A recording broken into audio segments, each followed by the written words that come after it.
The Utah Mammoth are set to begin their first season with their new name, but there may be a little bit of a catch.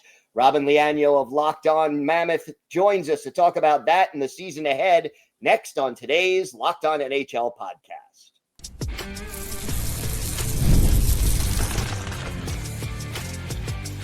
You're Locked On NHL, your daily podcast on the National Hockey League.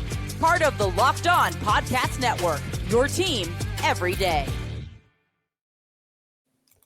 Gil Martin here. Welcome, everybody, to the Monday edition of the Locked On NHL podcast. We are part of the Locked On Podcast Network, your team every day. I want to thank everyone who makes Locked On NHL your first listen every day. Don't forget to subscribe on YouTube or wherever you listen to podcasts so you never miss an episode.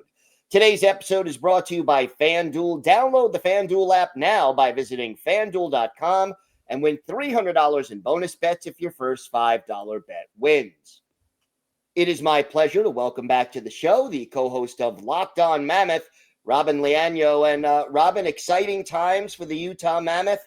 Gonna play their first regular season game under the new name, and yet there's issues with the name yet again. Fill us in on what's going on and where we're at.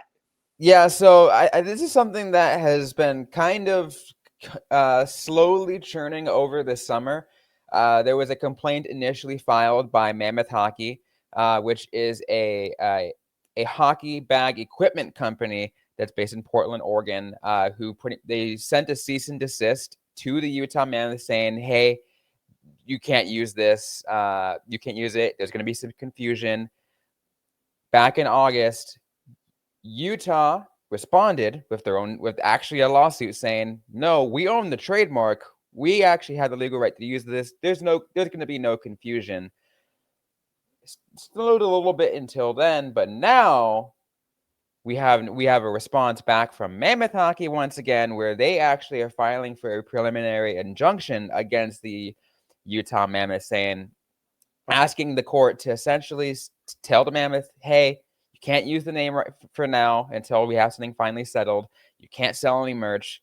We want you to just stop right now. And when are we expecting to hear something from the court with regard to a preliminary injunction or some kind of ruling? I can't tell you. I think that's something that can certainly take a while. I mean, with the preliminary injunction, it could take, we could hear about it today, or we can hear about it in like 6 months from now, right?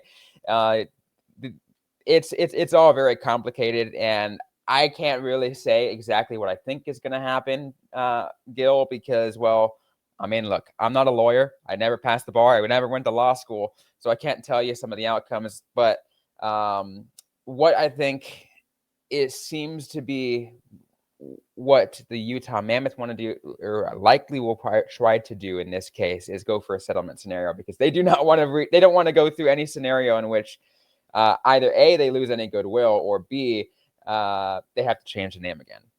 Yeah, no, that would be very costly, obviously, and I would expect a settlement is usually what happens, and Mammoth Hockey will accept however much money they negotiate out, and the Mammoth will probably be able to continue to use the name at whatever the cost may be. I'd be shocked if they had to change their name again. Yeah, it would. I would be too. But I will say this. I do, I think one has to understand where Mammoth Hockey is coming from. Let me give everyone a preface of what their argument is. Their argument is the confusion, because one, it's a hockey bag company versus the hockey team. But two, they're arguing that like an Islanders fan isn't going to want to buy a bag if it has the name of a rival, on them, right? So that's what they're making the argument. It's like, why would I want a bag? Why would I want a bag that says Mammoth on it if I cheer for the Golden Knights? Why would I want to, whatever it might be? And I can understand that to an extent, absolutely. And like we've both said, I think negotiated settlement is the most likely outcome under the circumstances. So I know you'll keep an eye on that throughout the coming weeks and months.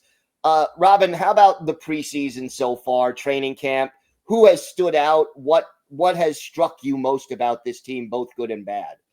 Yeah, there is a lot going on with this team. We're seeing a lot of rookies trying to fight their way in, trying to find for a roster spot, and there's not very many spots available. There is, I would say, like, for the most part, the starting lineup is set, but there's, like, those extra skaters you can fight in. So, like, a spot for the seventh defenseman is up for grabs. The spot for the 13th and 14th forwards can be up for grabs. And I will say, to that end, the two guys who have been coming in, first year in the North American League, coming in from the KHL, and Daniel Boot and Dmitry Shimashev have really impressed. I think Daniel Boot even more so on my end.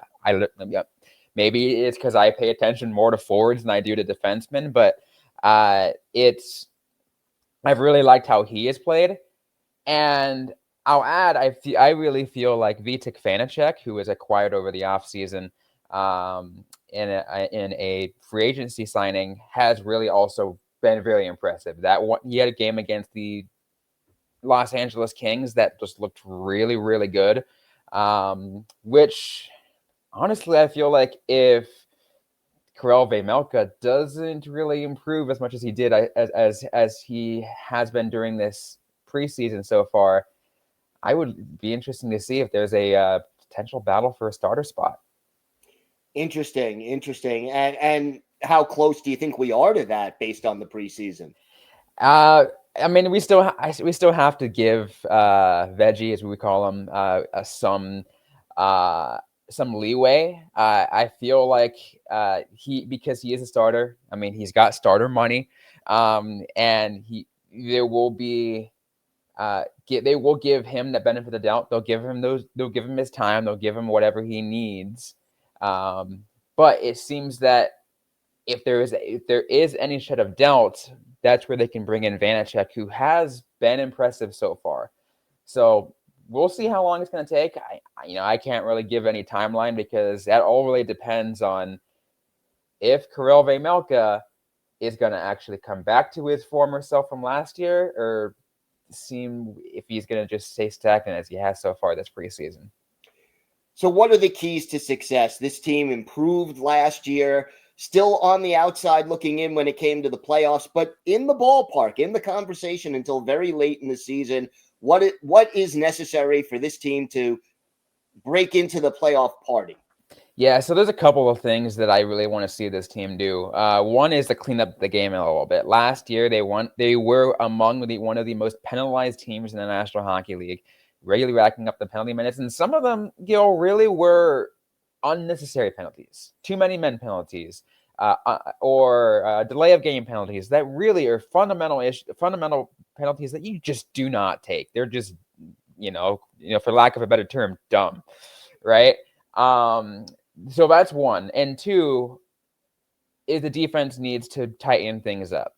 Last year was hard to really guess because they went down like 10 defensemen deep because they were missing Marino, they were missing Dursey. They just kept going down of all of injuries. So now they have a healthy D for now, fingers crossed, right? But they still need to tighten things up. There are some issues like Mikhail Sergachev. I bang my head every time I see him go through middle center ice stretch passes that easily get turned over and create 3-on-1 scenarios. And those are things that I'd like to see the defense clean up.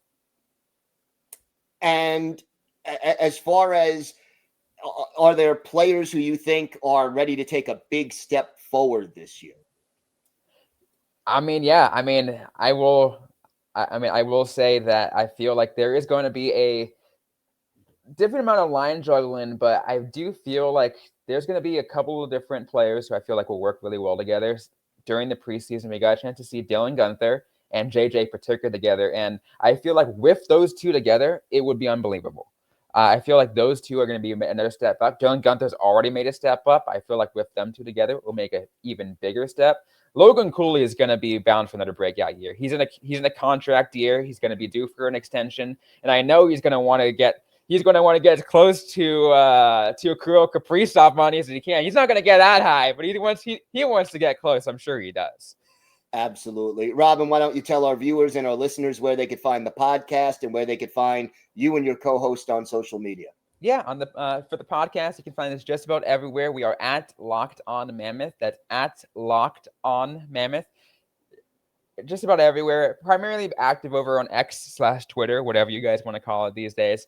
You can find me at Robyn_Leano. You can find Tom. He's over on Blue Sky primarily at Tom Talks, but also over on X/Twitter at Callahan on Air. All right, Robyn, thank you so much. Of course. Today's episode is brought to you by your friends at FanDuel. The NFL season is here, and FanDuel has an offer that you don't want to miss. Right now, new customers can bet just $5 and get $300 in bonus bets if your first bet wins. That's right. Pick a bet, put down $5, and if it hits, you'll unlock $300 in bonus bets to use across the app. I love how FanDuel gives me so many ways to play. I've built same-game parlays to increase my odds. I've tried player props and even followed the live lines during games. It makes watching football even more exciting when you've got a little something riding on the action. So whether you're a casual fan or love diving into the stats, FanDuel makes the game day experience so much better. So what are you waiting for? Visit FanDuel.com to download the FanDuel app today and get started. Place your first $5 bet. If it wins, you get $300 in bonus bets to use across the app. FanDuel.com. Check it out today.